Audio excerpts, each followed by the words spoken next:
اللہ تعالیٰ نے ختم فرما کر کے دو بڑے بڑے کام دنیا میں ایسے وجود میں فرما دیے کہ جس کی وجہ سے امت کی نیا بھی پال لگ گئی اور انسانیت کا سویا ہوا نصیب بھی جاگ گیا. ایک تو مجمع بن گیا 23 سالہ محنت کے نتیجے میں. ایسا مجمع بن گیا جس میں مرد ہیں، عورتیں ہیں، بچے ہیں، جوان ہیں، بوڑھے ہیں، مالدار ہیں، غریب ہیں، شہری ہیں، دیہاتی ہیں، غرض یہ کہ ایک ایسی سوسائٹی اور ایک ایسا مجمع تیار ہو گیا کہ جس مجمع کو دنیا کے سامنے پیش کر سکتے ہیں یہ اسلام ہے اور یہ مسلمان ہیں. اور ان کی دعوت ہوئی اسلم و تسلمو، کا اسلام رہو سلامتی ملے گی، کا کون سا اسلام کا ہمارے جیسے ہو جاؤ. اتنا بڑا کام ہو گیا، ایک مجمع تیار ہو گیا 23 سالہ محنت کے نتیجے میں کہ جس کو پوری دنیا کے سامنے پیش کر سکتے ہیں. دوسرا میرے دوستو ماحول بن گیا پورے حجاز کا. بت پرستی ختم ہو گئی پورے حجاز میں سے. خصوصیت کے ساتھ مدینہ منورہ کا ماحول ایسا پاکیزہ بن گیا کہ جس ماحول میں 100% ایمان والوں کے دلوں میں اللہ رسول کی محبت سب سے زیادہ تھی. تلاش کرنے سے آپ کو کوئی بے نمازی نہیں ملے گا. ہر آدمی اپنے دین سے باخبر تھا، ہر آدمی اپنے دین پر عمل کرنے والا تھا. 100% ایمان والے، ایک دوسرے کے حقوق کے ادا کرنے والے، بلکہ احسان کرنے والے، بلکہ ایثار کرنے والے تھے. یہ اس معاشرت کی بنیاد تھی. آپ کو تلاش کرنے سے کوئی دنیا کا تعلیم نہیں ملے گا، سارے آخرت کے تعلیم ملیں گے. سارے آخرت کے اور اللہ کے رضا کے تعلیم ملیں گے. کوئی آپ کو دنیا کا تعلیم نہیں ملے گا مدینہ منورہ میں.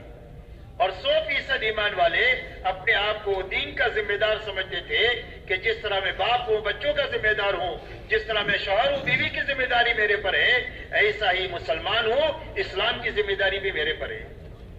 دنیاوی ذمہ داری کے پورا کرنے کے لیے جتنی جان مال کی ضرورت ہوتی ہے میں خوشی خوشی لگاتا ہوں، ایسا ہی اسلام کی ذمہ داری کو پورا کرنے کے لیے جتنی جان مال صلاحیت کی ضرورت ہوگی خوشی خوشی بغیر بوجھ کے لگاؤں گا. 100% ایمان والے اپنے آپ کو اس کا ذمہ دار سمجھتے تھے. یہاں تک کہ آپ کے زمانے میں کام کا رخ یہ تھا کہ جب کوئی تقاضا آپ کے سامنے آتا تو نماز کے عنوان پر ایمان والے مسجد میں جمع ہو جاتے. وہ تقاضا ان کے سامنے رکھ دیا جاتا تو سارا مجمع اس تقاضے کو پورا کرنے کے لیے تیار ہے. لیکن اس مجمع میں بعض لوگ وہ ہیں کہ جن کے پاس سواری بھی ہے، توشہ بھی ہے کام پر جانے کے لیے. بڑا مجمع وہ ہے جن کے پاس سواری بھی نہیں ہے، توشہ بھی نہیں ہے. اور حضور صلی اللہ علیہ وسلم کے پاس اتنا مال نہیں ہے کہ ان کو سوار بھی کرے، ان کو توشہ بھی دیں. تو جن کے پاس سواری اور توشہ ہے وہ تو چلے گئے کام پر، اور جن کے پاس سواری اور توشہ نہیں تھا وہ روتے ہوئے رہ گئے. قرآن ان کے بارے میں کہہ رہا ہے تولوا اعینہم تفیض من الدم، فرمایا اس حالت میں یہ واپس لوٹے ہیں کہ ان کے آنکھوں سے آنسو جاری ہے کہ کرنے کا کام تھا رہ گیا. آپ نے فرمایا یہ رونے والے جانے والوں کے ساتھ ہے، اور جو اکرام ان جانے والوں کا اللہ کریں گے وہی اکرام ان رونے والوں کا بھی اللہ وہی اکرام کریں گے. جو ترقی کرنے والوں کو اللہ دیں گے وہ ترقی رونے والوں کو بھی اللہ وہ ترقی دیں گے. اس لیے میرے دوستوں محنت کا یہ رخ پورے مدینہ میں قائم ہوا. جب ماحول بن گیا اور مجمع بن گیا تو آپ دیکھو پوری دنیا کے اسلام کی طرف آنے کی راہ ہموار ہو گئی. اس لیے کہ جب کبھی بھی ہمارے اندر میں اس بات کا فکر پیدا ہوگا کہ انسانیت جہنم سے بچ جائے، اس وقت میرے دوستوں ہم کو دنیا کے سامنے یہی دو چیز پیش کرنی ہوگی. ہماری تقریر اور تحریر سے دنیا مطمئن نہیں ہوگی کہ ہم تقریر سے ان کو اسلام سمجھا دیں یا ان کو تحریر سے سمجھا دیں. دنیا اس سے مطمئن نہیں ہوگی. دنیا ان دو چیزوں کا مطالبہ کرے گی کہ اسلام ہمارے زمانے میں اس زمانے میں قابل عمل ہے، اس کا نمونہ آپ ہم کو بتاؤ.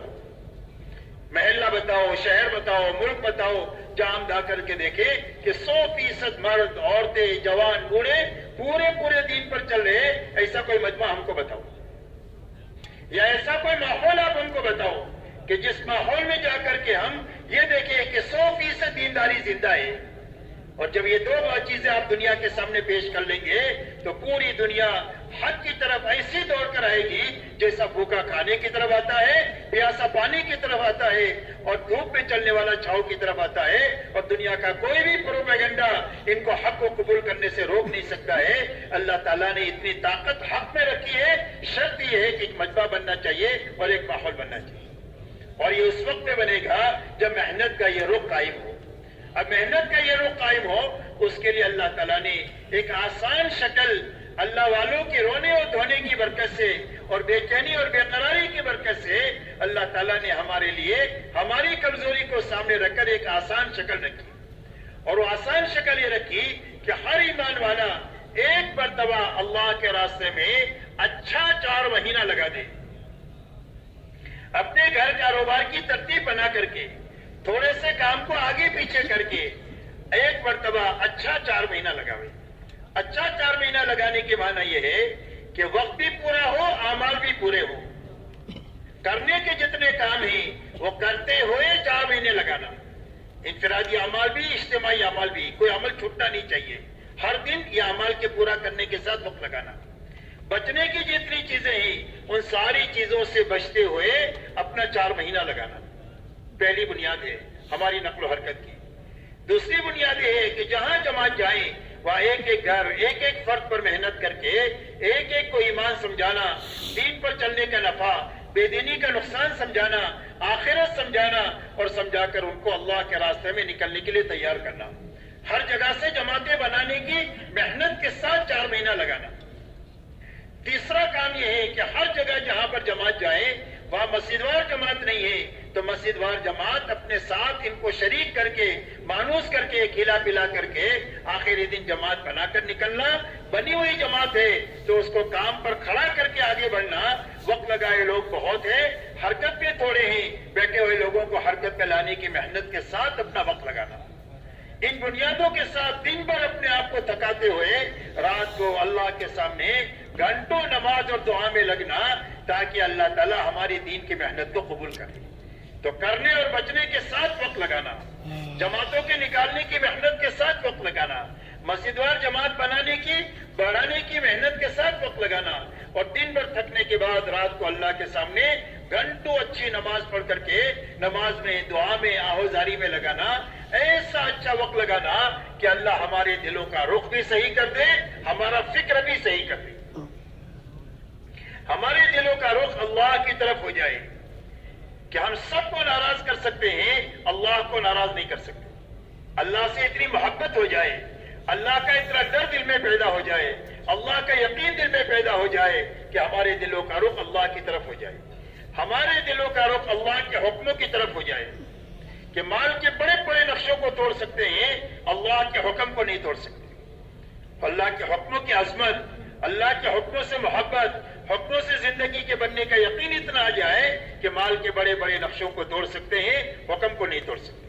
اللہ بڑے، اللہ کا حکم بڑا.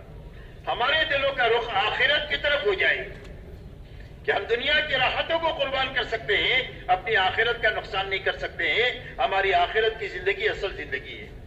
تو ایک تو دلوں کا رخ صحیح ہو جائے، ایسا اچھا 4 مہینہ لگانا. دوسرا ہمارا فکر صحیح ہو جائے کہ ہم دنیا میں اس لیے جئیں گے کہ اللہ کا کلمہ دنیا میں بلند ہو جائے، انسانیت ہدایت کے رخ پر آ جائے، پوری امت سنبھل جائے. دنیا میں جئیں گے اس لیے اسی پر مریں گے. اس کا معنی یہ نہیں ہے کہ کام کاج چھوڑ کر، بیوی بچوں کو چھوڑ کر ملنگ بن جائیں گے، بلکہ سارے کام کریں گے لیکن دعوت کی فکر کے ساتھ کریں گے. مثال سے سمجھ سکتے ہیں کہ ایک آدمی کی ٹوپی بنانے کا کارخانہ ہے. تو کہیں بھی جائے گا تو ٹوپی دیکھے گا.